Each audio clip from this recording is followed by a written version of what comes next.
We are live. Martinis with Scott, episode 11. Welcome, everybody. I hope you have a nice, cool beverage whenever you happen to be listening to this. What are we drinking, Ashley? We are drinking a classic black martini with Tito's. The usual. We ran out of Dylan's.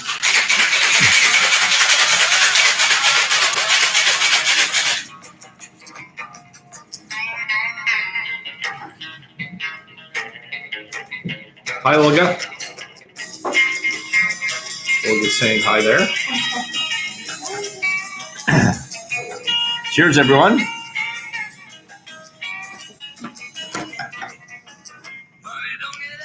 All right. We are here on a Thursday afternoon at 20 Bay Street in Toronto, across the road from the Scotiabank Centre, the home of the Raptors, as they head into Game 6 this evening. They're not playing here; they're playing in California, which is a long way from here. But Toronto's chaos.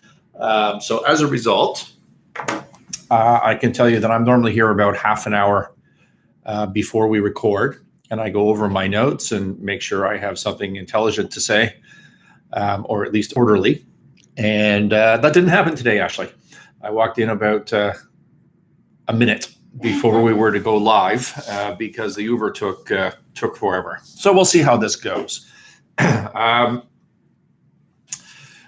As usual, Martinis with Scott. Please subscribe. We are on YouTube. We're YouTube live right now. It's, of course, recorded after that. You can search Martinis with Scott on YouTube. Please subscribe. And the podcast, just the audio version is on iTunes podcasts. All right, so today we're going to talk about the use of performance appraisals as a tool to affect change in a troubled business and to manage high growth companies. And you ask, well, what's the similarity between a troubled company and a high growth company? And the answer is typically chaos. Things are moving very rapidly. The executive team, the employees are working to full capacity. They don't have standard procedures that are stable. And therefore, people's objectives are not always aligned, or they're never aligned. And that's a similar trait between companies that have existed for a long time and are heading down into trouble, or companies that are new, entrepreneurial companies that are high growth. Everybody is running around doing as much as they can, but from a management perspective, it's chaos and things are often not aligned. And so how do we use performance appraisals as a tool to help that situation? Because my experience is that they are a significant tool that absolutely we should take seriously. That's a good martini, Ashley. Thank you. Perfect. I'm going to put a written version of this on the website at sinclairrange.com, sinclairrange.com, sinclairrange.com. There's a blog section, and I'm going to put I'm going to put up a written section here because it's a written post on this topic, because I think it's important and detailed and maybe not easy to get through in a live video podcast format, although I think it's a good place to start, which is what we are doing. And in that post, I'm going to refer to and give credit to a research article that I read. It was published in Ireland in the Irish Post or some such thing. I'll put a link on the website. And it was written by a Professor Kevin Murphy. I have no idea who that is, but he is the Chemie Chair of Work and Employment Studies at the University of Limerick in Ireland. I know what you're thinking. There once was a girl from Nantucket. University of Limerick. But it was a great study and speaks, I think, mostly to my experience and really everybody's experience with performance appraisal. So a couple of points I want to highlight for you. and this is on the negative side of performance appraisals, is their research shows that managers and employees hate the performance appraisal process, and that 80 to 90%, so approaching 90%, or basically everybody that is involved in a performance appraisal process, feels that that process is flawed, and they're just going through the motions. They don't like doing it. It's not accomplishing anything. It's causing more stress and giving negative information than it ought to. And this almost routine failure, as Professor Murphy puts it, is not for a lack of trying. I mean, there's a significant body of educational writings on this topic, and performance appraisals evolve over the years, and the best practices on performance appraisals evolve. But the bottom line is they don't work.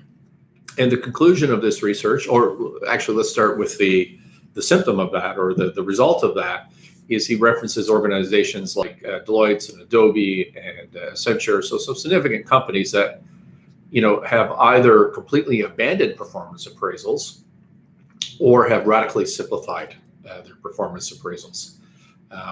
Or they've taken a whole new approach. He references peer ratings, which basically means you're going to someone outside of the organization to rate your employees. Now, who would that be? That could be a customer or some other stakeholder, and you ask them to rate your employees, which personally I think in a medium to small business, which is who we're trying to address here, I'm trying to address, that's an odd thing to do, to go to your customer and say, hey, rate my employees. So let's skip that as a practical solution for you or for this market. So the problems that they identify, the reason that they think that that 90% of users, both managers and employees, believe that this whole process is a failure, is that there's conflicting purposes and perspectives. And basically, companies do the performance appraisals for two primary reasons. One is to identify and develop training needs for the employee, right, which is identifying at an individual level your shortfalls, or that employee's shortfalls, and where they need to be trained. So you did great in these areas, you were weak in these areas. How do we come up with a training program for the next fiscal year that we've built a budget around that is going to help you in these areas that are weak? So that's one primary objective of a standard performance appraisal. And the second objective is I see an OSC Commissioner Ray. Open the door there. Open the door, Ashley. You coming to say hi, Mr. OSC Commissioner, live on air? We are live. Are you coming in? I want to say hi. Well, say hi. We're live on the air. We're on Come on camera. Come on in. Well, that's okay. He's Ray Kindiak's being shy. We're on air, and we'll be done in about 45 minutes. Okay. And I'm around all night after that. So if you want to stick around, it's all good. Take care. Sorry for the interruption, everybody. I saw through the shaded glass door a Starbucks coffee cup waving back and forth. Olga has commented here that she's disappointed that the entire article is not written in limericks. As Olga well knows, I could do that. I am a bit of a limerick writer from way back. Moving on. The primary purpose, or one of the two purposes, is to establish training for the next upcoming fiscal year and to allocate the budget accordingly. And then the second purpose is to rate the employee amongst all employees for salary and bonus purposes. And to do that, it's a global overview. There's an averaging effect. And so the point of this research is that there is a conflict. The training requires very specific individual pluses and minuses of the skill set and performance of that employee, whereas the rating system is inherently an averaging. And so you can't accomplish both things with one performance review, and it becomes cumbersome and ineffective. That's their point.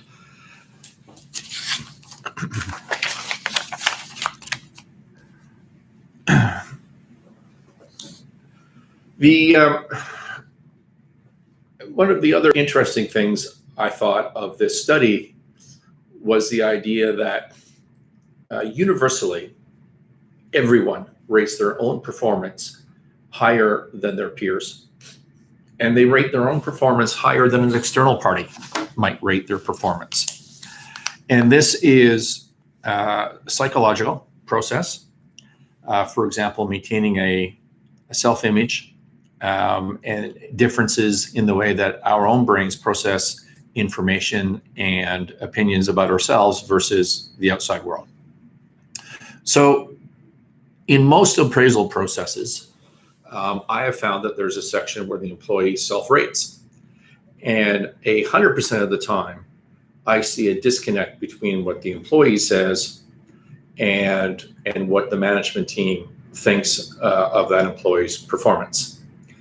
So when you know that, and then you realize that these performance appraisals, as you relate to bonuses and a motivation tool, are somewhat subjective, you get a management team that is worried more about what the impact on the employee is, what the ratings, how the rating impacts the employee, than the reality of how that employee performed. So you're worried about, you have a sensitive employee, you don't want to give them an unacceptable rating because you're demotivating them. Or if you have an employee that is hyper competitive, wants to excel, and you know that if you knock that rating down a little bit, you're going to motivate them to try harder. Well, that's, I mean, that's true from a persuasion perspective, but from an independent valuation, so that you can rate these employees for salaries, obviously you can see where the problem lies. So what do you do about all that? And here's my advice on this issue. A couple of things. One is you need to specifically and aggressively define the goals that you're trying to accomplish with this performance appraisal system. So let's say, for example, in a turnaround situation, which we described earlier, or a high growth situation where things are chaos. My primary goal of an appraisal system in that environment is to make sure that the objectives of the leadership team, the CEO, make sure that the turnaround advisor, if I'm involved, that the objectives are aligned with what the executive or the employee is doing on a day-to-day basis. So what I have found 100% of the time is if you ask, say, a chief operating officer or a COO or a plant manager or whoever, what are your 3 key objectives for this fiscal year? They will not be the same as the objectives that the CEO or a CRO outlined for them multiple times. They're not the same objectives. And that always happens. As I said, it's 100% of the time. And you may say, well, that employee or that executive wasn't listening. They weren't absorbing. You might say that the CEO or the CRO was not communicating those objectives, that they weren't making it serious enough, or what have you. There's all sorts of reasons that you can think about why this might be the case. But I think the truth of the matter is you're going to find that if you are objective about this analysis, that just the reality is day to day takes over because you're in a chaotic environment. You're putting out fires nonstop. The fires take precedent always. And over time, you get in the habit of following, your own objectives as an employee, as an executive, and those objectives are not the same. So to me, the primary goal of a performance appraisal system is to affect change, the starting point of which is to align the objectives. And then the second piece of that is to reward performance on the objectives that were aligned and set forward. So if you think about organizational habits and routines, which we talked about in an earlier Martinis with Scott, and think about your triangle of habits, the trigger, the response, the reward, people are motivated by reward. It's that simple. This is what I want you to do. You did it, you're rewarded. It sounds pretty on the nose and blatant, but that's a fact. They need to be rewarded. And if they're not rewarded, then it's not taken seriously. The performance review process is one of the keys to driving home that reward for focusing and executing on the right things. We have a comment here. What's the incentive for beating yourself up? I don't know if that's what that says. I'm not reading it properly because I'm half a screen here. If I were to expand this window, maybe I could read the whole comment. Did I get that right? Whoever wrote that comment? If you confirm yes, I'll answer the question. So the point of the performance appraisal, from my point of view, in a chaotic situation, is a communication tool. It forces formal sit-downs, formal communications between the employee and their supervisor. It forces alignment of objectives, and it forces or influences reward for performance on those objectives. And to me, that's it. And because I want it to be a communication tool, I want it to be as open and conversational as we possibly can. To my earlier comment, I think this commenter here is saying that employees always underrate themselves because what's the upside in beating themselves up? Maybe the upside is credibility. I don't know.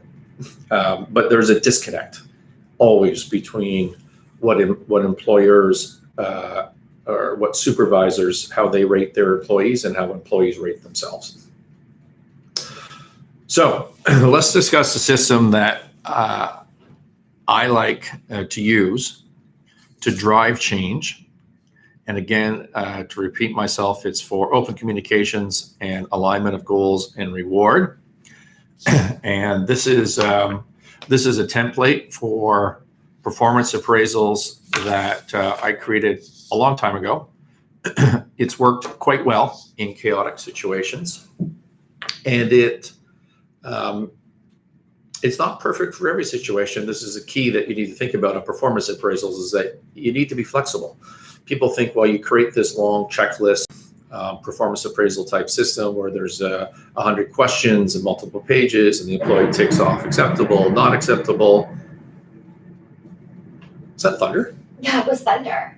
If you heard a crazy noise, that was thunder attacking all the Raptors fans. I hope that's not an omen here. But if you accept the fact that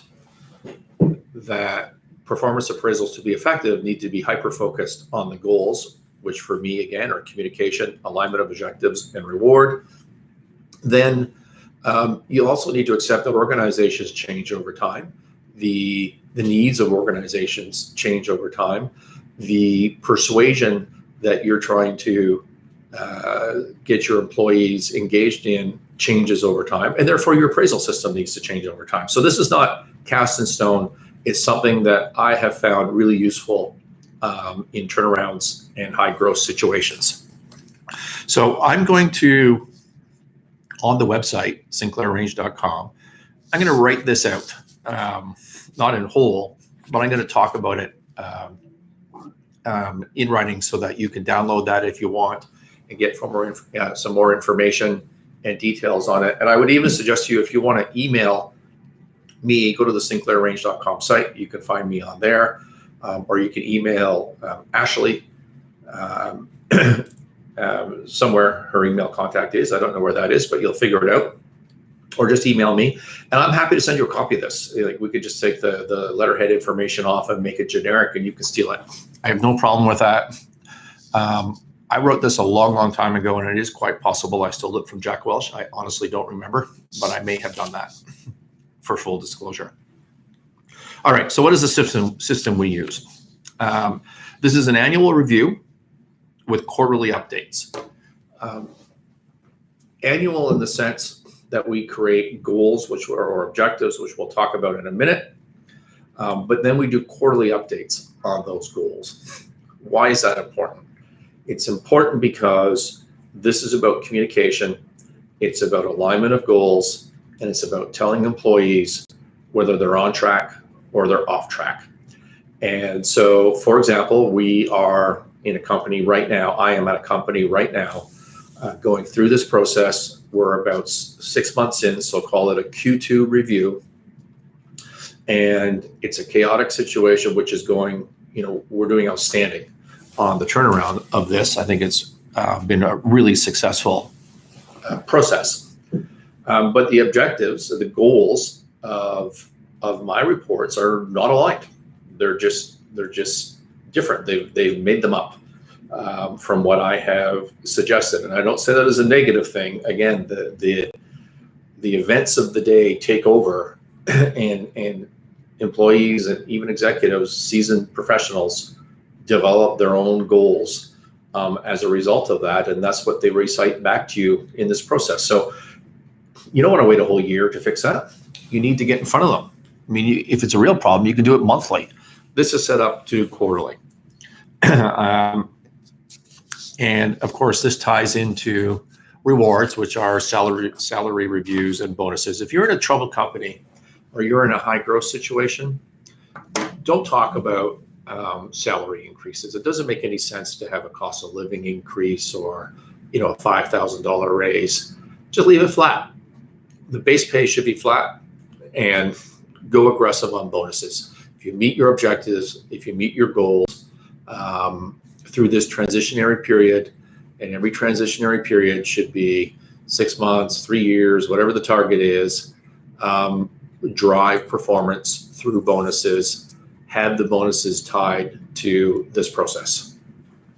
In section 1, we have the employees. I have the employees fill out a number of things.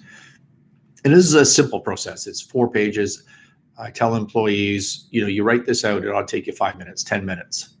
It might take you 3 days to think of the right answers, but the actual process itself, in terms of writing and the work that you have to go through, is super simple.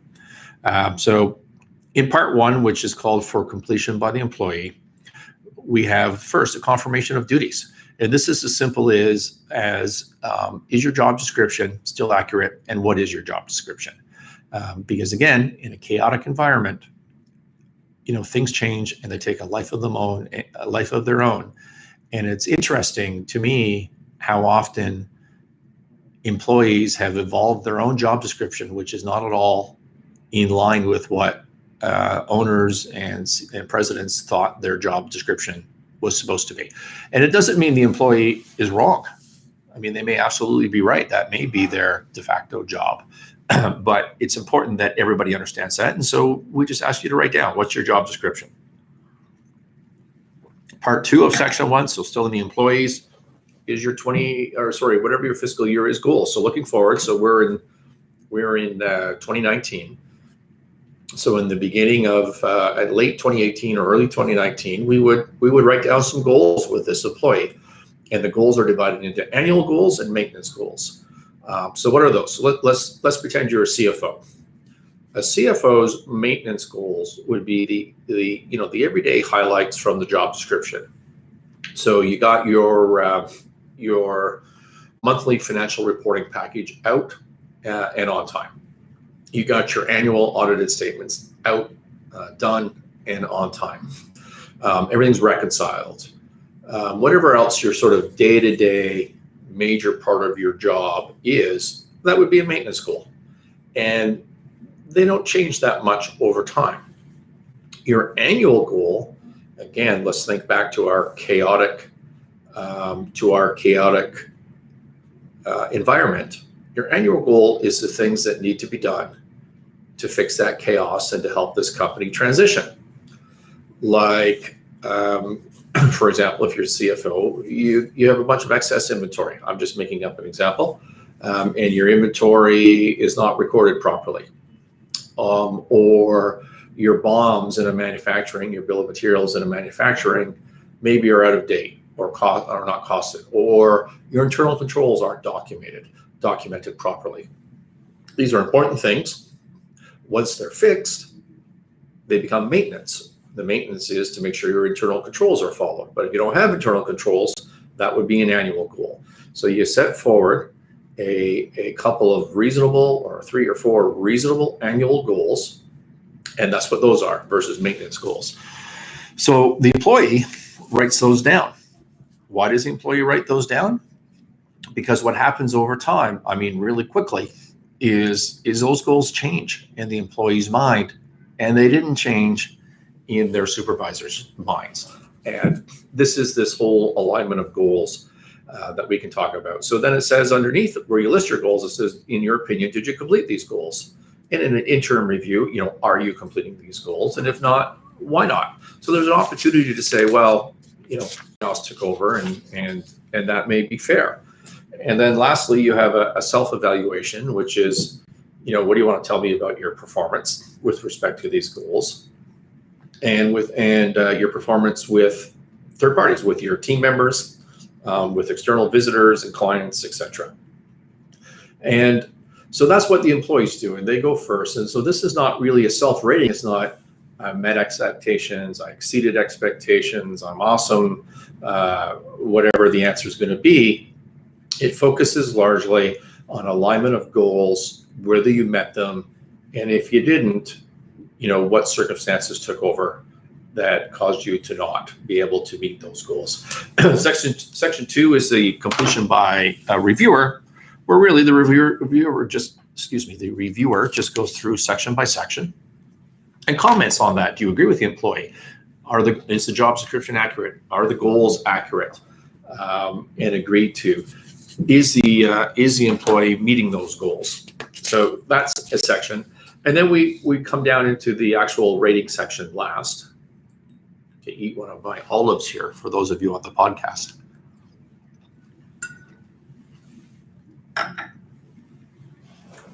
And the rating system, I've created what we call the 4 E's: energy, energize, edge, and execute. Simple table: unacceptable, acceptable, excellent. Energy is enthusiasm that you bring to your position and the company. So do you show up every day on time, enthusiastic, positive, and ready to go? Energize is, do you spread that to your employees?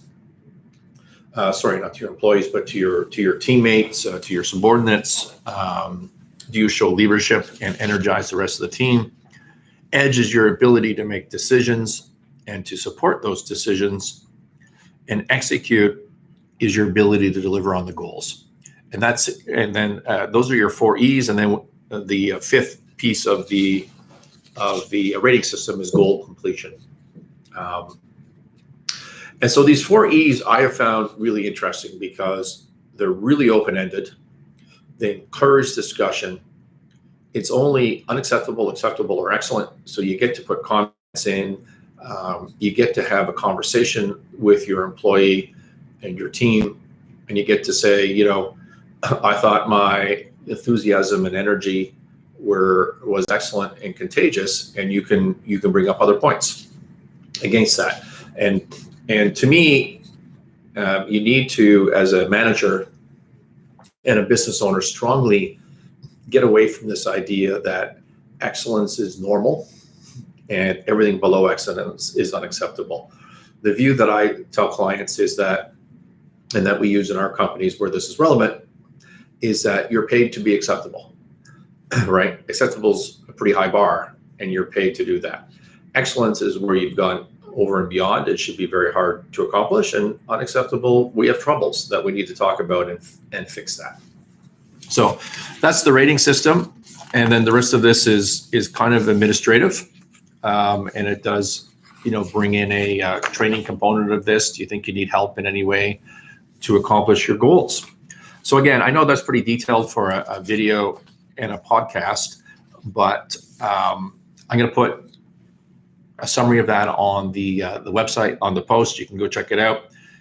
If you'd like to steal this, feel free to reach out and we'll get you a copy that you can use and amend and do whatever you want with. Again, I don't think that this system is perfect or that it is appropriate for every organization or that it's appropriate in a large, stable, normal company. I don't mean normal, but stable, not high growth, not in trouble.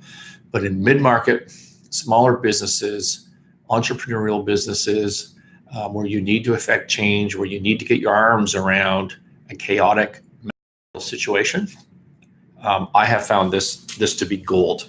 And I like this process. We're doing it at a company right now, and it is powerful. All right, so I'm going to wrap this up way earlier than we normally do. In summary, it's a powerful tool to affect change. It aligns and reinforces goals, and it rewards performance on those goals. And reward is the key to changing habits and processes and driving change. It enforces communication that otherwise would be avoided between a supervisor and an employee. And not only avoided, but it's so easy to avoid talking to your people in a chaotic situation, right? So easy. You're too busy, you have things to do, you're working till midnight, you're going out for a drink after, like you're never having a real conversation, either party. And so this enforces that on a quarterly basis. Make it monthly. I mean, you don't have time to make it monthly because it's a time suck, but that's why we do it quarterly. But have these conversations. That's a really important point. And then be flexible. If it's working for you, great. If it's not working for you, change it. And remember that what's working today may not work 3 years from now. People that are in these mid-market businesses, this is not their expertise. Nobody likes doing this. And so you think that once you've got the system done, you're finished with this. Yes, we have a performance appraisal system and everybody just goes through the motions. Sometimes you need to keep things fresh, check it, change it up, find things that work, evolve it, and make it interesting and useful for everybody. So with that, we're going to move to, if I use my facial ID on this new phone of mine, we're going to move to wrap up. Again, you can reach me at sinclairrange.com. I'm on the website, ssinclair@sinclairrange.com. You can reach out to Ashley at sinclairrange.com, A. Kerrigan. Subscribe at YouTube to Martinis with Scott. Subscribe on iTunes podcast at Martinis with Scott. What else, Ash? Have I missed anything? I don't think so. You were good. All right. Thank you, everyone. Enjoy the game tonight.